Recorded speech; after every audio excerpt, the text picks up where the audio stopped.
자, 오늘은 우리 읽은 말씀을 가지고 이 세상이 다가 아닙니다, 그런 주제로 말씀을 전하겠습니다. 한 번 더 인사하겠습니다. 이 세상이 다가 아닙니다.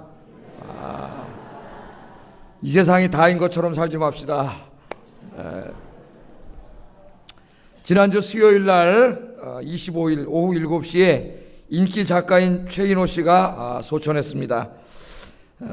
그동안 그 침샘암, 저 처음 들어봤어요. 암이 참 별암이 다 있다 이런 생각이 듭니다. 침샘암으로, 암이란 희귀병으로 5년간 이 투병 생활을 하다가 하나님의 부름을 받았습니다. 이 최인호 씨는 고등학교 때, 얼마나 천재적인 작가인지 고등학교 때 소설이 신춘문예에 당선이 됐대요. 고등학교 때, 서울고등학교 다닐 때. 그러니까 참 대단한 사람이에요. 당선될 정도로 어려서부터 천재 작가로서의 자질을 가지고 있었다고 합니다. 생전에 많은 작품들을 남겼는데 영화로도 잘 알려진 별들의 고향, 청년들은 잘 모를 거예요. 제 나이나 좀 윗분들은 아시는데, 별들의 고향을 비롯하여 드라마로 방영되었던 상도, 그리고 투병 중에 썼던 낯익은 타인들의 도시 등 많은 인기 소설들을 남겼습니다. 또 에세이집으로도 인연이라든가 인생 같은 좋은 책들을 남겼습니다. 저는 최인호 씨의 소설을 읽은 적은 없고 에세이집 2권 읽었습니다. 인연하고 인생을 읽고 은혜를 많이 받았어요. 최인호 씨는 암투병을 하면서 신앙심이 더 깊어졌고, 이 기간에 쓴 인생이라는 책을 읽어보면은 군데군데 그의 신앙 간증이 담겨져 있습니다. 5년이라고 하는 그 고통의 시간을 통해서 하나님을 더 깊이 이분이 만났더라고요. 제가 이 조선일보 기사를 읽는데, 이분 그 딸이 그 아버지 임종을 마지막 지켰는데, 그 딸이 한 말이 여기 기록되어 있습니다. 아버지의 임종 때 아버지가 마지막으로 하신 말씀이 그 신문 기사에 나 있더라고요. 제가 이 글을 읽고 참 은혜를 받았는데, 아버지가 마지막 숨을 거두시기 전에 이렇게 말씀하셨대요. 주님이 오셨다, 됐다, 그리고 돌아오셨다는 거예요. 아멘을 해야 돼 이때. 네? 안 죽으려고 막 발버둥거리고, 여러분 암 있는 사람들 죽을 때 어떤 사람은 막 무서워가지고 막 소리 지르고 막 이렇게 죽은 사람도 있는데, 주님이 오셨다, 됐다, 그렇게 하고 숨을 거두셨다는 거예요. 제가 이 기사를 보고 은혜를 받았습니다. 확신도 더 얻었어요. 저희 새벽마다 기도합니다. 저도 죽을 때 이렇게 죽게 해달라고 기도하고 있어요. 안 죽으려고 막 죽음이 무서워가지고 막 목사가 이렇게 죽으면 이거 얼마나 하나님 영광 가리겠어요. 그런데 이 사람처럼 탁 세상 떠날 때 하나님께서 자기를 데리러 오시는 게 보이고, 주님이 오셨다, 이제 됐다, 그러고 가면 얼마나 좋겠어요. 여러분도 그렇게 갈 수 있기를 주의 이름으로 축복합니다. 이 최인호 씨가 68세를 일기로 이 세상을 떠나는 순간에 아마도 하나님께서 하늘문을 열어주시고 하늘 보호자를 보게 하신 것 같습니다. 그래서 최인호 씨는 죽는 순간 자신을 영접하러 오신 주님을 보았고 편안하게 주님 품으로 갈 수 있었습니다. 최인호 씨의 죽음은 우리에게 중요한 영적 진리를 가르쳐 줍니다. 이 세상이 다가 아니라고 하는 것입니다. 하나님께서 살아계시고 하나님께서 믿는 자들을 위하여 준비하신 내세가 있는 줄로 믿습니다. 육신의 죽음으로 모든 것이 끝나는 것이 아닙니다. 부활이 있고 천국이 있고 영생이 있습니다. 부활과 영생과 천국을 확신하며 죽음의 두려움에서 벗어나 남은 인생을 정말 하나님을 위하여 하나님이 기뻐하시는 인생을 살아가기를 주의 이름으로 축복합니다. 그런데 오늘 본문에 보니까요, 부활을 믿지 못하는 사람들이 등장하고 있습니다. 그죠? 그들이 누구냐면 사두개인들이었어요. 사두개인. 예수님 시대의 이 유대교라고 하는 종교는 3가지 분파로 나뉘어 있었어요.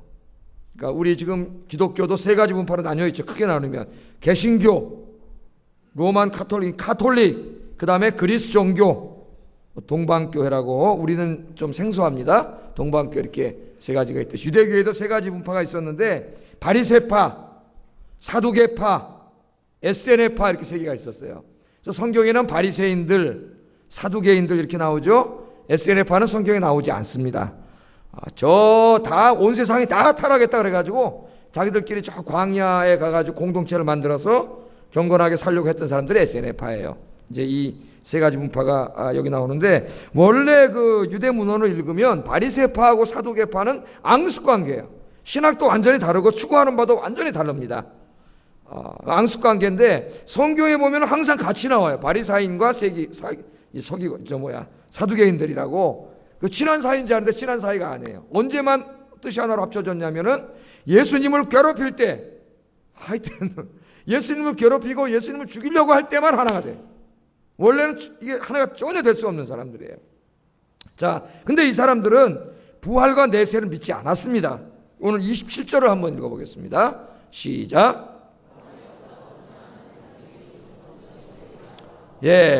부활이 없다고 주장하는 사두개인들이 예수님을 찾아왔다, 그렇게 이야기하고 있죠. 사두개인들은 하나님을 믿었지만 부활을 믿지 않았습니다. 왜 안 믿었는가? 오늘 말씀을 통해서 비춰보면 세 가지 이유가 있어요. 첫째, 사두개인들은 모세오경만을 하나님의 말씀으로 인정을 했는데 모세오경에는 부활에 대한 가르침이 없다고 확신했습니다. 모세오경이 뭐예요? 창세기, 출애굽기, 레위기, 민수기, 신명기, 구약의 첫 5권입니다. 그러니까 사두개인들은 요 5권만 하나님의 말씀이라고 생각했어요. 나머지 그 뒤에 건 다 하나님 말씀이 아니에요.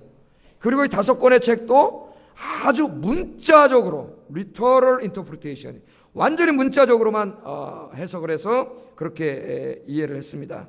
그런데 모세오경을 아무리 읽어봐도 부활에 대한 가르침이 없다는 거예요. 모세오경 읽어보셨나요? 한 번이라도? 한 번이라도 읽어봤겠죠. 안 읽어봤다 그러면 진짜 큰일인데. 그런데 거기서 부활에 대한 가르침, 부활 나온 거 봤어요? 부활. 한번 생각해 보세요. 부활이 있었는지. 자, 이들은 하나님 말씀에 분명히 있는 부활에 대한 가르침은 없다고 생각했으니 하나님 말씀에 대해서 무지한 자들이에요. 두 번째는 하나님께서 죽은 자를 살리실 수 없다고 생각을 했습니다. 하나님의 전능하심을 믿지 못했으니까 하나님에 대해서 무지한 자들. 여러분들 하나님에 대해서 무지한 자가 되지 않기를 바랍니다. 세 번째는 부활에 대해서도 무지했어요. 오늘 질문을 보면 부활에 대해서 얼마나 무지했는가가 나타납니다. 예수님께서 오늘 이 사람들의 질문을 받죠. 어처구니 없는 질문을 합니다. 뭐라고 질문해요? 부활을 믿지 않으니까 율법에 의하면은 어떤 여인이 결혼을 했어요. 근데 큰아들하고 결혼했는데 자식을 낳지 못하고 아들이 죽었어요. 그럼 둘째 아들이 결혼을 해야 됩니다. 그래서 큰형의 이 대를 이어줘야 돼요. 그런데 둘째 아들도 죽었어. 7 형제가 있었는데 다 그렇게 결혼을 하고 죽었어요. 이 여자하고. 근데 다 아기를 낳지 못하고 죽었어요. 그러면 예수님께서 자꾸 부활하고 내세를 이야기하시는데 그러면 부활할 때의 그 내세에서 도대체 그 여인은 누구의 부인입니까? 7 형제하고 다 결혼했는데 그럼 누구의 부인입니까? 이렇게 질문을 했어요. 이렇게. 그리고 이 질문에 대해서 절대로 대답하지 못할 거다. 예수님이. 그리고 확신을 가지고 질문을 던졌습니다. 이 참 어리석은 질문에 대해서 오늘 예수님이 답변을 하시는데 이 답변을 하시면서 부활에 대해서 아주 상세하게 가르쳐 주십니다. 오늘 잘 배워야 돼요. 자, 34절, 38절에 답변을 해 주셨는데 마태복음과 비교해 보면은 누가복음엔 한 구절을 생략하고 있어요. 그게 마태복음 22장 29절 여기 나옵니다. 같이 한번 읽어보겠습니다. 시작. 알지 못하는 거로 오해하였도다. 예수님께서 대답하여 가라사대 너희가 성경도 하나님의 능력도 알지 못하는 거로 오해하였도다. 이렇게 말씀하시고 지금 34절 38절을 말씀하신 거예요. 그러니까 이 사두개인들은 성경을 잘한다고 생각했거든. 근데 성경도 모르고 하나님의 능력도 모르고 참 무지한 자들이다. 그렇게 말씀을 하시면서 34절 38절에 부활에 대해서 가르쳐 주십니다. 같이 한번 읽어보겠습니다. 시작. 예수께서 이르시되 죽은 자 가운데서 부활함을 얻기에 합당히 여김을 받은 자들은 장가가고 시집가는 일이 없으며 그들은 다시 죽을 수도 없나니 이는 천사와 동등이요 부활의 자녀로서 하나님의 자녀임이라. 죽은 자가 살아난다는 것은 모세도 가시나무 떨기에 관한 글에서 주를 아브라함의 하나님이요 이삭의 하나님이요 야곱의 하나님이시라 칭하였나니 하나님은 죽은 자의 하나님이 아니요 살아있는 자의 하나님이시니라. 하나님에게는 모든 사람이 살아있느니라.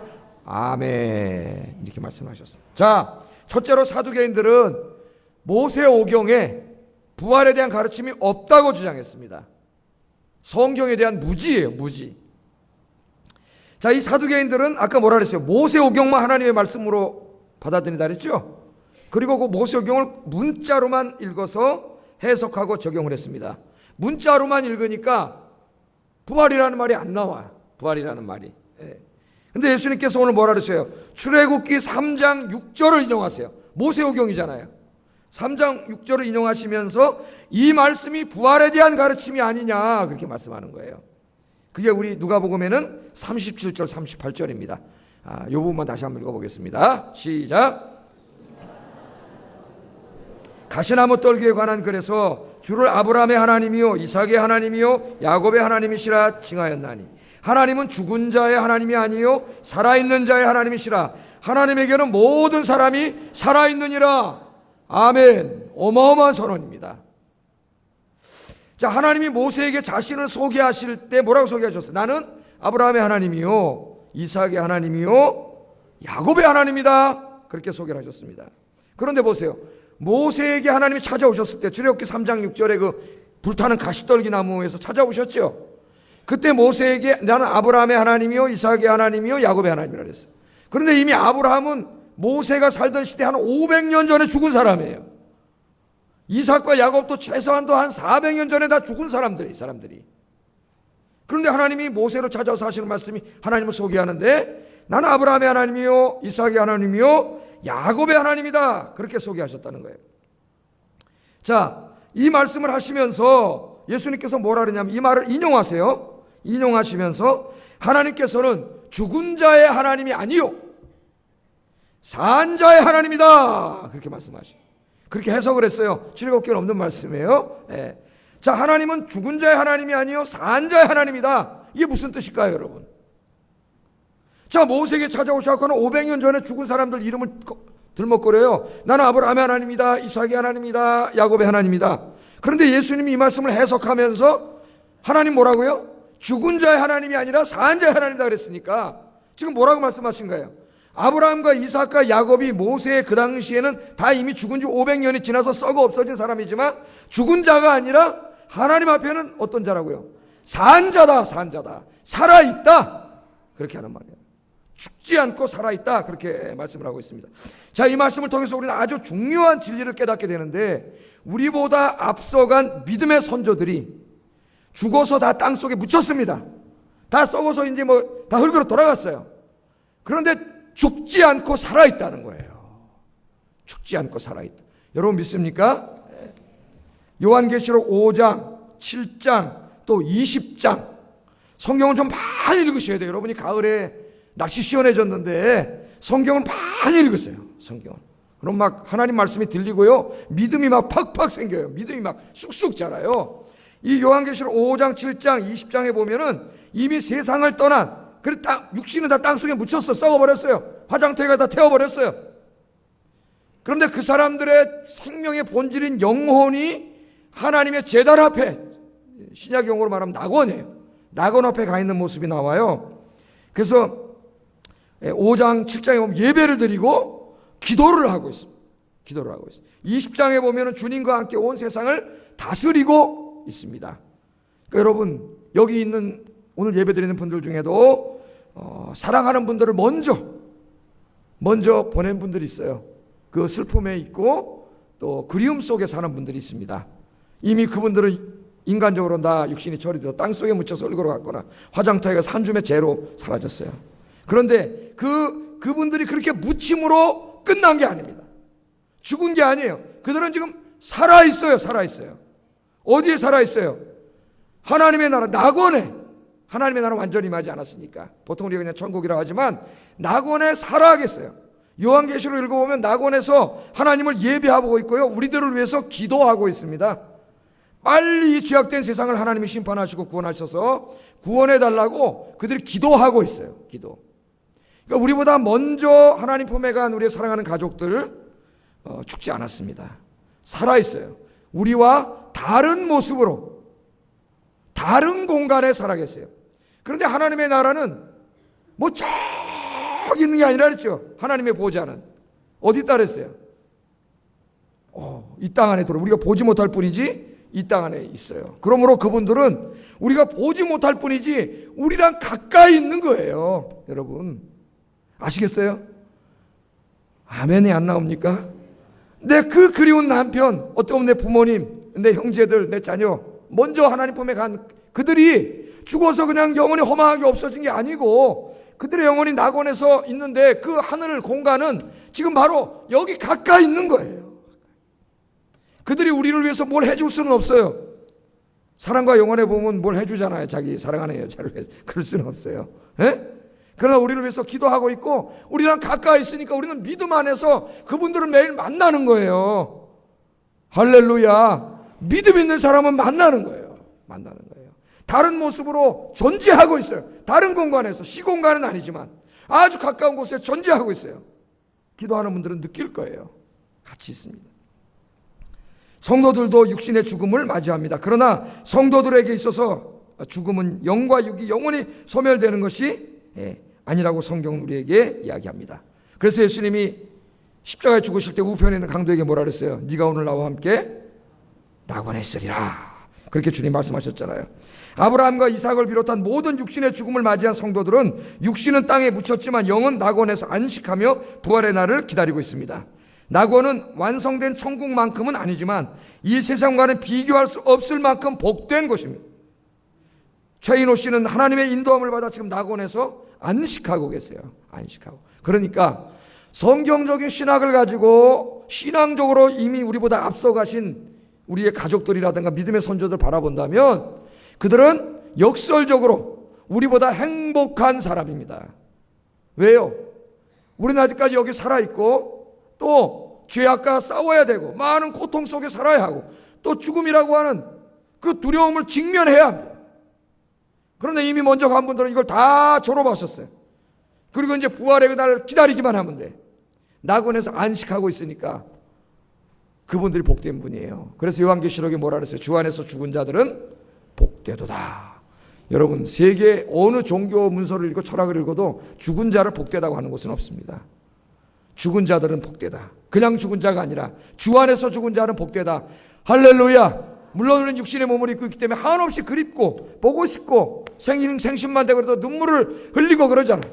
저희 사람도 몇 달 전에 어머니 아버님 산소에 갔더니 거기 앉아가지고 펑펑 울고 보고 싶으니까 울지만은 그분들은 어디 저 우리 영혼이 이별된 게 아니라 아주 가까이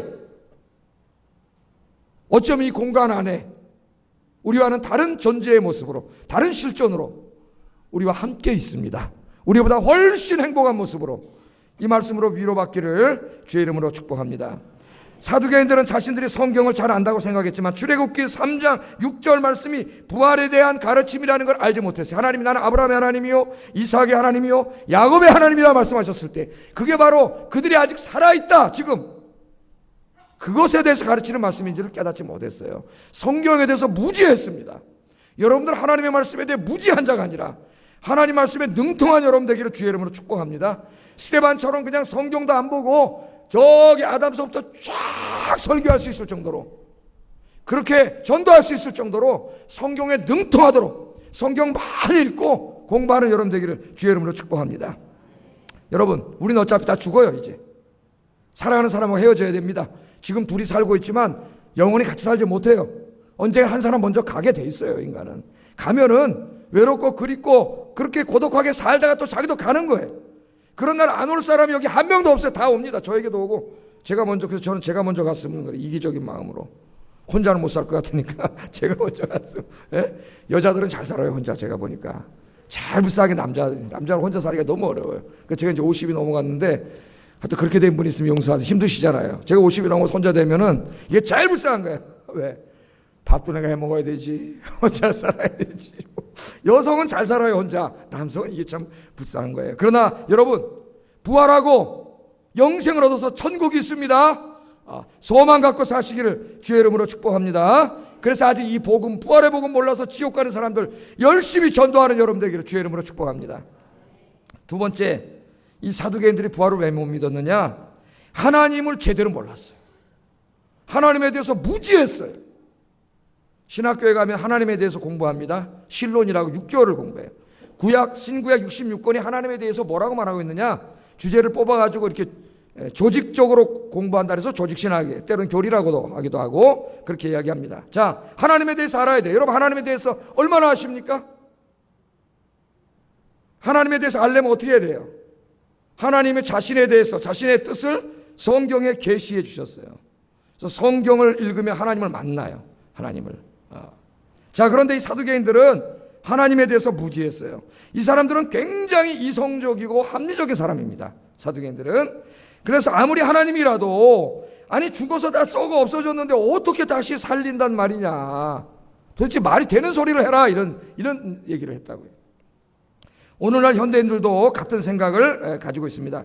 우리가 부활의 복음을 전하면 그 사람들이 뭐라 그래요? 아니 목사님 썩어서 완전히 다 없어져 버리고 요새 화장해서 다 태워버리는데 아니 어떻게 다시 살아나요? 어떻게 살아나요? 이제 시장에 가면 장사하는 할머니 한 분 계신데 천국이 있고 이제 지옥이 있고 전도하면 아이고 목사님 요즘 세상도 모르겠는데 내세를 어떻게 알아? 내세가 있는지 없는지. 그러는 분이 있어요. 복음을 안 받아들여요. 자, 오늘 현대인들이 뭐라 그래요? 부활의 복음을 전하면 아니 다 썩어 없어지는데 뭔 부활이냐 그럽니다. 과학적으로, 이성적으로, 합리적으로 도저히 이해할 수 없다는 거예요. 이 말을 잘 들어요. 과학적, 이성적, 합리적. 그게 그 사람들의 신이에요. 신. 과학과 이성과 합리성이 그들의 신입니다. 그게 무신론이 아니에요. 그걸 신으로 믿어요. 그 사람들은. 거기에 엄청난 오류가 있는데 그걸 오류가 없는 것으로 받아들여요. 자, 도저히 이해할 수 없다. 그거 불가능한, 말도 안 되는 소리 하지 마세요. 아니, 내 교회 그냥 와서 착한 사람 되라는 거 좋겠는데, 죽은 사람 다시 부활한다 그러니까 나 도저히 못 믿겠어요. 그런 사람이 있어요. 여러분, 그렇습니까? 오늘 예수님께서 사두개인들과 이 현대인들에게 이렇게 말씀하십니다. 아까 뭐라 그랬어요? 너희가 하나님의 능력을 알지 못하는 거로 오해하였도다.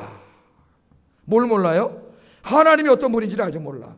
하나님의 능력을 알지 못하는 거로 오해했다. 여러분, 하나님은 능력의 하나님이에요. 전능하신 하나님이에요. 여러분 믿습니까? 네. 하나님께서는 천지를 창조하신 분입니다. 이 광활한 우주를 창조하셨어요. 아무것도 없는 곳 가운데, 여러분 무에서 아무것도 없는데, 요새 과학자들이 아무것도 없는 진공 상태를 만들어 놓고 거기서 생명이 살아나나 안 살아나 실험을 한다는데 아무것도 없는 상태를 만들 수가 없어요. 아무것도 없는 상태. 시간도 없고 공간도 없고 그 우리가 뭔지 몰라요. 아무것도 없는. 그런데 아무것도 없는 상태에서 하나님 이 광활한 우주를 창조하시고 생명을 창조하시고 여러분을 다 창조하셨잖아요. 인간만 봐도 얼마나 신기한지. 좀 기분 나쁜 말 하면 얼굴이 또 막 붉어졌다가 또 칭찬해주면 얼굴이 또 싹 웃었다가 얼마나 신기한지 몰라요. 그래서 어떤 천체 물리학자는 무신론자가 우주를 연구하다 너무 신기하고 신비하니까 제가 말했잖아요. 수백만 가지의 그 상수들이 전부 아주 다 조화를 이루어가지고 우주가 돌아가는데 하나만 망가져도 망가진대잖아요. 미세 조정된다 그래. 그걸 과학적인 용어로 다 미세 조정. 제가 한번 얘기했죠. 이 시계 이거 하나 있다가 여기 하나 조그만 거 나사 하나 탁 빼보세요. 가요 안 가요? 안 가. 이게 수백 가지가 미세 조정돼가지고 이 시계가 가는 거예요. 이 우주가 마치 그와 같아요. 그래서 그 사람이 연구하다 뭐라 그랬냐면은 정말 기독교인들이 말했듯이 이 우주를 창조한 그 어떤 분이 있다면 우리는 무릎 꿇고 경배할 수밖에 없다는 거예요. 할렐루야. 근데 그 사람은 안 믿어. 믿지를 못해요. 거기까지 갔으니까 언젠가는 믿게 될 줄로 믿습니다. 어떤 사람들은요 물리학의 법칙을 이야기해요. 물리학의 법칙이 뭐예요? 하나님 만들어 놓은 이 우주와 이 지구가 돌아가는 그 법칙이에요. 법칙. 법칙이 있어요. 이 물리학 법칙을 이야기하면서 이 바탕에서 성경에 나오는 기적을 부인해요. 이 자유주의 신학자들이 딴 짓을 해요. 예수님께서 갈릴리 바다 위를 걸어가셨는데 실제로는 갈릴리 바다를 걸은 게 아니고 옆에 있는 갈대밭을 지나갔대요. 착시 현상에 의해서 글로 지나가는 걸로 보였다는 겁니다. 그럼 왜 지나갈 수 없느냐? 중력이 있는데 어떻게 무리를 걸어가자는 거예요? 중력 있잖아요, 여러분. 땡기는데 중력이 있는데 도저히 걸어갈 수 없다는 거예요. 신학자들도 이런 친구들이 있어요. 이 자유주의 신학자들이. 굉장히 똑똑한 것 같지만은 정말 한심한 사람들입니다. 한심한 사람들. 여러분, 이 우주의 자연 법칙을 누가 만들었어요? 하나님이 만드셨어요. 중력의 법칙을 누가 만드셨어요? 다 하나님이 만드셨어요. 하나님이. 하나님이 법칙을 만드셨어요. 예수님께서 다 갈릴리 바다를 건너가실 때 그 갈릴리 바다를 그 순간에 무중력 상태로 싹 만들면 어떻게 해요? 그냥 걸어가시잖아요. 여러분, 지금 인간도요 무중력 상태를 만듭니다. 지금 인간도 무중력 상태 만들어가지고 우주선 안에다 만들어가지고 우주인들 어떻게 해요? 거기 집어넣어서 훈련시키잖아요. 거기 쑥 들어가면 어떻게 됩니까? 텔레비전 보니까 다 날라다니잖아요. 중력이 없어가지고. 아니, 인간도 무중력 상태를 만드는데, 아니 하나님이 그거 가지고 못 만드시겠어요? 하나님이 다 창조하신 것인데 이 물리 법칙을 다 하나님이 만든 거예요. 그래서 서울대학의 한 교수가 독실한 그리스도인인데 그런 말을 했잖아요. 하나님이 이 우주를 만들어 놓고 우주가 잘 진행되도록 어마어마한 물리학적인 법칙들을 만들어 놨는데, 이제까지 인간의 과학이 이렇게 발견해낸 것은 저 태평양 바다에 가가지고 많은 소주잔으로 물 한 컵 뜬 거밖에 안 된대잖아요. 태평양 바다에 물 한 컵을 떠놓고 하나님이 어디 있냐 그래. 이런 일이 어떻게 벌어질 수 있냐 그런다는 거예요. 서울대학교 교수가 한 말이에요. 교수가. 예? 하나님이 물리학의 법칙, 우리는 그만큼 먼지만큼도 몰라 아직까지. 이게 어떻게 돌아가. 지구의 지름도 모르잖아요. 지금 지름이 얼마인지도. 아니, 지구가 몇 개 있는지도 몰라. 이 우주가 몇 개 있는지도 몰라 지금. 뭐 다중우주가 있다는 사람도 있고 우주는 하나라는 사람도 있고 다 추측해. 추측. 여러분, 하나님께서 말씀만 하셔도 죽은 자가 부활하는 줄로 믿습니다. 아니, 아무것도 없는 상태에서 이 생명을 만드신 하나님이 왜 부활을 못 시켜요? 왜? 어떤 또 지식인들은 예수님의 부활을 부인하려고 또 이상한 얘기를 해요. 뭐라냐면은 예수님의 무덤이 비어있던 거는 예수님이 부활하셔가지고 비어있는 게 아니고 제자들이 실체를 훔쳐갔대요. 훔쳐가서 비어있대요. 그래서 책을 또 막 써요. 그렇게 하고. 여러분, 상식적으로 한번 생각해요. 상식적으로. 예수님의 제자들이 시체를 훔쳐갔다면은 제자들은 누구보다도 예수님이 부활하지 않았다는 걸 잘 아는 사람들일 거예요. 그죠? 예? 예수님은 하나님의 아들도 아니었고 메시아도 아니었다는 것을 눈으로 본 사람들입니다. 이 사람들이. 그런데 그들이 어떻게 예수님을 위해서 목숨을 바치는 데까지 헌신했겠어요? 예수님의 12제자가 다 어떻게 죽었어요? 예수님이 부활하셨습니다. 이 복음 전하다가 다 순교했어요. 사도 요한만 늙어 죽었고 다 순교했다고. 예? 여러분, 정말 예수님이 부활하지 않았다면 이게 상식적으로 이해가 됩니까? 이해가 되지 않잖아요. 예? 거짓말에 목숨 거는 사람이 어디 있어요? 그러니까 그들이 주님의 부활의 복음을 증거하다 죽었다는 것은 예수님이 부활하지 않고서는 도저히 있을 수 없는 일이에요. 이 자유주의 신학자들이 성경을 부인하려고 막 책을 써내다가 오히려 자기 입으로 오히려 성경이 하나님의 말씀이고 부활이 있음을 보여주고 있어요. 자, 하나님은 전능하신 하나님, 말씀으로 온 세상을 창조하신 하나님, 인간을 창조하시고 생명을 창조하신 하나님이에요. 여러분, 하나님을 이성 속에 가둬놓지 마세요. 여러분, 개인의 인생에도 마찬가지입니다. 마찬가지예요. 내 인생은 끝났다고요? 내 인생은 이제는 뭐 더 이상 소망이 없다고요? 내 이제 다시 일어날 수 없다고요? 누가 그래요? 누가 그래요, 여러분한테? 여러분 귀에다 대고 그런 말 하는 사람 마귀예요, 마귀. 사탄이 오니까 죽어라, 마포대교 가라, 그건 마귀예요. 여러분, 하나님이 살아계십니다. 하나님께서 여러분의 인생을 완전히 새롭게 창조해 주세요. 여러분 다 무너지고 죄도 안 남은 그것들을 하나님이 다 일으켜 주세요. 할렐루야. 내일부터 새벽기도 하는데 전교인 새벽에 나오시라고 새벽기도 하나 기도하세요. 기도하면은 깜짝 놀랄 일이 벌어져요. 여러분에게 한번 체험해 보세요. 아니, 목 아파 죽겠어. 하여튼 여러분이 나와서 체험해 주세요. 예? 내가 얘기하지 않아도 여러분이 얘기할 수 있도록, 간증할 수 있도록 한번 체험해 보세요. 하나님께서는 창조주의 전능하신 능력으로 마지막 때에 죽은 자들을 무덤에서 다 일으켜가지고 이 썩을 몸이 아니라 영광스러운 몸을 주셔가지고 영원히 살게 하실 줄로 믿습니다. 여러분이 이 축복을 받은 사람들이에요. 이 소망 갖고 사시기를 주의 이름으로 축복합니다. 세 번째, 사두개인들은 부활의 본질에 대해서 몰랐습니다. 부활에 대한 무지가 그들의 질문에 잘 나타냅니다. 7명하고 결혼했는데 누구의 부인이 됩니까? 우리도 그럴 수 있죠. 또 우리가 상처하고 또 다른 분하고 이렇게 재혼할 수도 있습니다. 천국에서는 누가 진짜 부부입니까? 그렇게 물어볼 수 있어요. 어리석은 질문입니다. 34절 36절 같이 한번 읽어보겠습니다. 시작.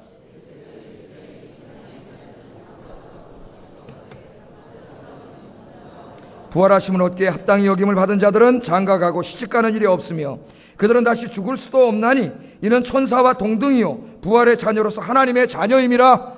아멘. 자, 이 땅에 살 때는 우리가 결혼이라는 것을 합니다. 물론 주님의 특별한 섭리 가운데 혼자 사시면서 또 주님을 섬기는 분도 있어요. 그러나 대부분은 결혼이라는 걸 합니다. 결혼은 사랑의 열매예요. 사랑해서 결혼하는 거예요. 그래서 이제 금은석 강교사님도 보니까 장가를 간대요. 사랑해서. 그게 인사를 왔더라고. 그게 이제 결혼을 한다는 거예요. 이 결혼을 하는데 부부는 이 세상에서 가장 가까운 사이입니다. 그죠? 가장 가까운 사이인데 참 부부 신기한 것 같아요. 가장 가까운 사이인데 아직 안 몰라. 결혼 안 해봐서 모르지. 제일 가까운 사이. 지금 엄마랑 제일 가까운 사이지. 예? 제일 가까운 사이. 그런데 싸우면 어떻게 돼요? 갈라서면 제일 먼 사이가 돼요. 남이야 완전히. 예? 그러니까 갈라서지 않더라도 어느 날 약간 다투면은 제일 꼴보기 싫어. 그죠? 제일 꼴보기 싫어져요. 갑자기 제일 사랑하다가. 부부는 정말 무촌이라 그러는데 무촌. 예. 부부간에 이렇게 사랑해가지고 결혼을 합니다. 사랑의 열매지만은 그러나 그 결혼 안에는 사랑만 존재하지는 않습니다. 그 안에는 많은 고통과 아픔과 상처가 또 존재합니다. 상처를 제일 많이 주는 사람이 어떻게 보면 배우자예요. 배우자. 그런데 우리가 부활하여 천국에 가면 더 이상 인간의 결혼 제도가 존재하지 않습니다. 더 고귀한 아가페 사랑으로 서로를 사랑하는 특별한 관계가 성립돼요. 자, 지금 이렇게 부부간에 사랑하잖아요. 그런데 사랑도 가만히 생각해 보세요. 굉장히 이기적인 사랑입니다. 저도 가만히 보면 80%는 이기적인 사랑이에요. 사랑해. 그렇지만은 사랑해서 오래 살았나 밥도 해주고 옷도 빨아주고 다 이렇게 나를 위해서 해주니까. 예? 이게 80%가 그래요. 그런데 천국에 가면은 이런 이기적인 사랑이 아니. 더 숭고한 사랑이 뭐예요? 에로스보다 더 숭고한 사랑이 아가페 사랑이에요. 아가페 사랑. 아가페 사랑으로 서로를 사랑하게 돼요. 천국에는 더 고귀한 사랑으로 서로를 아끼고 사랑하는 아름다운 관계가 존재합니다. 결혼을 초월한 어떤 모습으로 그 아름다운 관계가 지속됩니다. 그러니까 여기서는 보지만 천국 가면 그런 건 없어요. 이미. 그런 건 깨져요. 그런 건 초월해가지고 어떻게 돼요? 우리가 주님 안에서 서로 아가페, 더 고귀한 사랑으로 서로를 사랑하는 한 형제요 자매가 됩니다.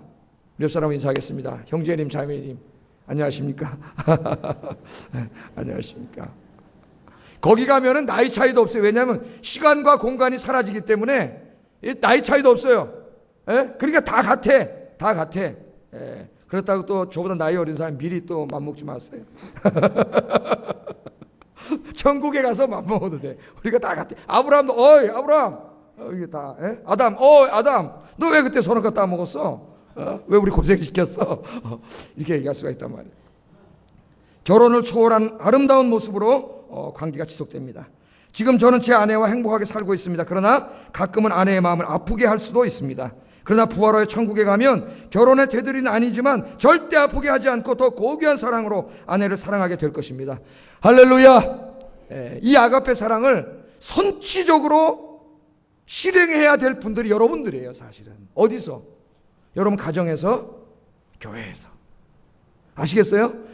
그래야 세상 사람들이 우리의 이 아가페 사랑을 보고 교회 나온다니까요. 사랑해 주니까 나온다니까요. 그래서 주님 뭐라 그랬어요? 너희가 서로 사랑하면 세상 사람들이 너희가 내 제자인 줄을 알리라 그랬잖아요. 알리라. 우리가 서로 사랑하고 사는 그 자체가 이미 선교예요. 선교. 우리 교회는 우연히 처음 들어왔던 사람들이 우리끼리 너무 사랑하는 모습을 보고 식당에 나가서 밥 먹을 때 그렇게 한 가족보다 더 사랑하면서 먹는 걸 보고 사랑을 느끼고 교회에 나오는 거예요. 그래서 이 아가페 사랑을 천국에서 우리가 영원히 할 거지만은 여러분 가정에서, 교회에서 여러분 좀 완전하진 않더라도 실현시키고 특별히 부부간에 부모 자식 간에 고부간에 그렇게 하시기를 주의 이름으로 축복합니다. 자, 그런데 오늘 예수님 또 뭐라 그러냐? 부활한 인간의 몸은 이렇게 결혼이 없고 그 다음에 어떻게 해요? 천사와 같다 그랬어요. 천사. 인간의 육신 어떻습니까? 연약합니다. 불완전합니다. 질병에 노출되어 있습니다. 조금만 세균이 침입해도 금방 병이 납니다. 세포만 망가져도 암에 걸려 죽습니다. 페이스북을 보니까 아기가 있는데 아기가 이 배탈이 나가지고 병원에 갔다가 다시 왔어요. 엄마 아빠 마음이 얼마나 아프겠어요. 그 병이 있어요. 이 땅에. 시간이 지나면 모든 기능이 쇠퇴해지고 늙고 죽게 됩니다. 어떤 분들은 신체적인 정신적인 핸디캡을 가지고 한평생 불편하게 살아가기도 합니다. 그러나 부활한 몸은 완전한 몸이에요. 지금의 우리의 육체와 같은 연약한 육체가 아닙니다. 하나님께서 새롭게 창조하신 천상의 몸입니다. 질병도 없고 죽음도 없는 완전한 몸. 하나님께서 그 몸을 준비해 두셨어요. 예수 믿는 사람들은 모두가 영광스러운 부활의 몸을 얻고 천국에서 주님과 함께 영원히 살게 될 줄로 믿습니다. 이 신앙을 갖게 될 때 우리는 현재의 나의 모습 때문에 좌절하지 않습니다. 비록 신체 핸디캡을 갖고 있더라도, 비록 육신의 질병을 갖고 있더라도 실망하지 않습니다. 잠깐음에 하나님께서 완전한 부활의 몸을 주실 줄로 믿습니다. 할렐루야. 그러니까 이거 가지고 너무 신경 쓰지 말고, 너무 그러지 마세요. 이건 영원한 몸이 아니에요. 잠깐 있는 몸이에요. 잠깐 있는 몸. 자, 자기를 보세요. 한번 이렇게 상상 속에. 마음에 드세요? 잠깐 있는 몸. 한테 잠깐 있는 몸도 잘 가꿔야 돼요. 건강 잘 유지해야 되고. 그러나 거기에 너무 소망 두지 말고 부활의 그 영광스러운 몸, 그 몸에 소망을 두세요. 우리 여기도 집사님, 권사님 머리가 다 휘어지시고 이제 8순 7순 넘으시고 쭈글쭈글해지시고, 야, 내 인생 돼야 됐나 보다. 천만의 말씀. 좀만 기다리세요. 하나님이 여기 있는 아가씨보다 더 이쁜 모습으로 하나님이 새 부활의 몸을 주실 줄로 믿습니다. 그게 우리의 소망이에요, 여러분. 소망. 자, 그러면 마지막으로 제가 하나만 설교 마치겠습니다. 이 부활의 신앙을 가진 사람들은 어떻게 살아야 되느냐 이거예요. 정말 여러분이 부활의 믿음을 가지고 있다면 여러분 인생에 어떤 변화가 일어날까요? 우리는 부활에 대해서 하도 들어가지고 그냥 머릿속에 부활, 십자가 이렇게 만성돼 버렸어요. 감격도 없고 소망도 기쁨도 다 없어졌어요. 그러나 정말 여러분이 부활을 확신하게 되면은, 아까 제가 서론에 말했듯이 최인호 씨가 마지막 숨을 거두면서 주님이 오셨다, 됐다, 그런 기쁨이, 그런 만남이 주님과의 매일 삶 속에서 이루어질 줄로 믿습니다. 그러니까 기도하세요. 이것을 위해서, 신앙을 위해서 기도하세요. 행복해지기를 원한다면 돈 달라고 기도하지 마시고 믿음을 달라고 기도하세요. 믿음을. 그러면 행복해져요. 이 세상을 초월해요. 자, 제가 아까 뭐라 그랬어요? 사두개인들은 부활을 믿지 않았다 그랬죠. 그러니까 그들의 삶이 어떻게 되겠어요? 부활을 믿지 않는 사람의 삶이 어떻게 되겠어요? 현세지향적이 됩니다. 당연하지 않겠습니까? 내세가 없고 부활이 없는데 현세지향적이 되겠죠. 우리나라 사람들처럼 노세 젊어서 노세, 늙어지면 못난하니 그렇게 될 거 아니에요. 예? 예. 그러니까 늙기 전에 놀자 이거야. 놀자. 이게 망할 놈 노래예요. 망할 놈 노래. 예? 그런 노래는 절대 부르지 마세요. 부활과 내세를 믿지 않았기 때문에 현세 행복만을 위해서 살았습니다. 출세와 부귀를 위해서라면 물불 가리지 않고 살았습니다. 자신들을 식민 통치하는 로마의 시녀 노릇도 했고 그 대가로 성전의 온갖 고위직을 다 차지했습니다. 현세의 복락과 행복, 그것만이 그들의 삶의 목표였어요. 왜? 부활을 안 믿으니까, 내세를 안 믿으니까요. 그래서 이 사두개인들은 로마한테 가서 사사사사, 우리나라로 말하면 지금 친일파라고 할 수 있겠어요. 친일파. 사사사사 해가지고 잘 보여가지고 성전의 권력을 다 얻었습니다. 그래서 성전에 있는 대제사장, 제사장들의 대부분은 다 사두개인이에요. 사두개인. 그 성전에서 나오는 이권이 대단했거든요, 여러분. 명예와 이권이. 성전에서 뭐 하고 있었어요? 장사하고 있었잖아요. 들어오는 돈이 어마어마했어요. 부귀와 영화를 누리고 살았다는 거예요. 왜? 부활과 내세에 관계없어요. 그러니까 막 죄 짓고 엉망진창으로 그렇게 살던 자들이 제사장들이에요, 그 시대에. 오늘날에도 교회를 열심히 출입하지만 부활의 신앙을 갖지 못한 사람들이 있습니다. 예수 믿고 교회 다니면서도 여전히 이 땅의 것들에만 관심이 있다면 그 사람은 부활 신앙을 갖지 못한 사람입니다. 예수 믿는다 하면서도 여전히 돈 벌고 출세하는 것이 인생의 목표라면 그 사람은 아직 부활과 천국을 믿지 않는 사람. 매일 그냥 자기 혼자 놀러 다니고 즐기고 그밖에 모른다면 부활을 믿지 않는 사람이에요. 어제 우리 남전도 회원들이 오셔서 청소를 하셨는데 장로님들도 오셔가지고 저녁까지 청소를 하셨어요. 얼마나 쓰레기가 많이 나오는지. 큰 트럭으로 2대가 나왔어요. 2대 맞죠? 3대인가? 2대예요? 2대가 나왔어요. 2대가. 하여튼 다 비워냈는데 4층에 저쪽 난 창고가 있는지도 몰랐는데 하여튼 다 지워냈다 해가지고 싹 비워놨어요. 거기 다. 우리 관리집사님하고 우리 집사님들, 장로님들 오셔갖고 다 치워지, 교회가 깨끗해졌고 이제 또 한 주 한 주간 지금 이렇게 지어나가는데 많은 분들이 와서 하나님의 전을 깨끗게 했습니다. 할렐루야. 예. 이 부활을 소망하는 사람들은 이 땅의 것만 위해 살지 않는다는 거예요. 그래서 사도 바울이라고 하는 사람이 부활의 주님을 만난 다음에 이런 고백을 합니다. 고린도전서 15장 32절 34절 한번 읽어보겠습니다. 시작.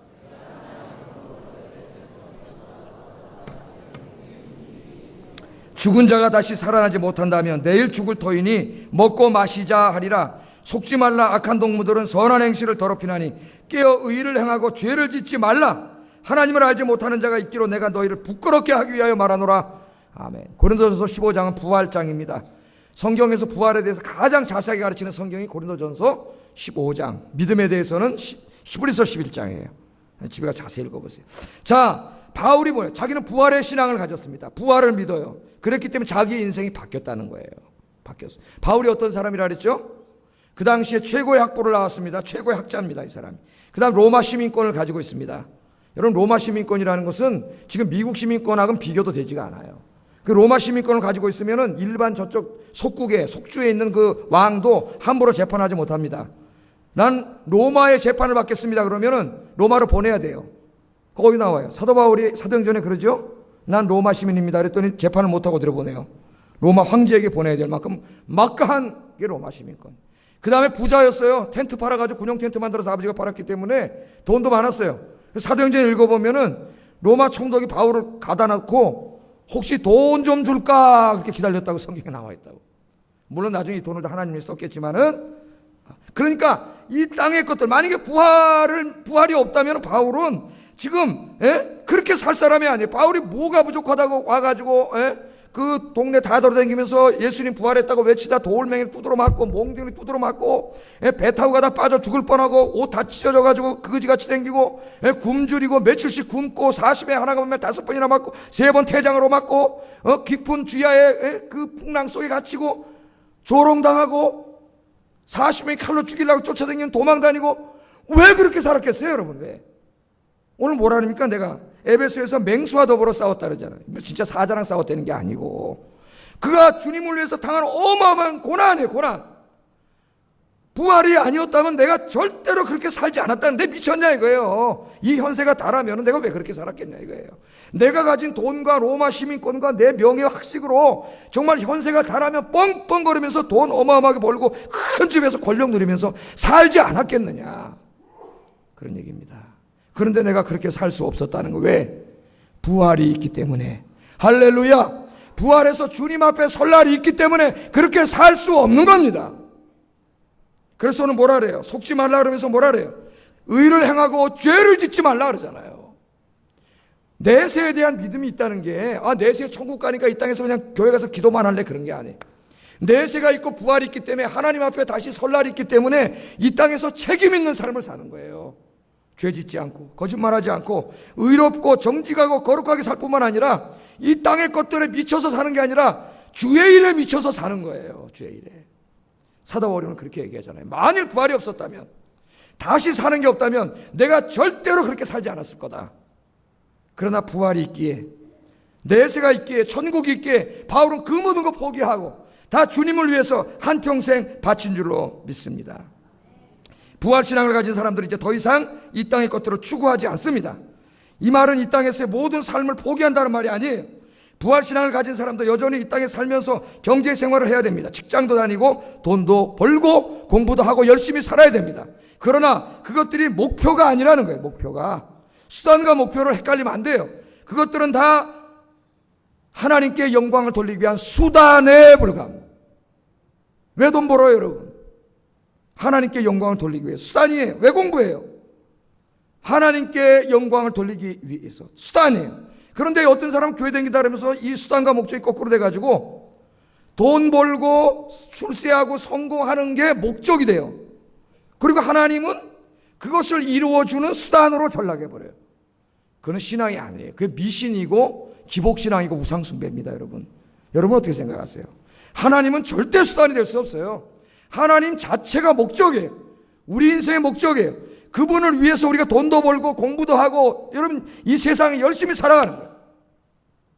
여러분 이제는 이 썩어 없어질 이 땅의 것들을 목적으로 삼지 말고 하나님의 영광 돌리는 걸 목적으로 삼고 하나님 주신 것들을 수단 삼아서 주의 일 열심히 하시는 여러분 되기를 주의 이름으로 축복합니다.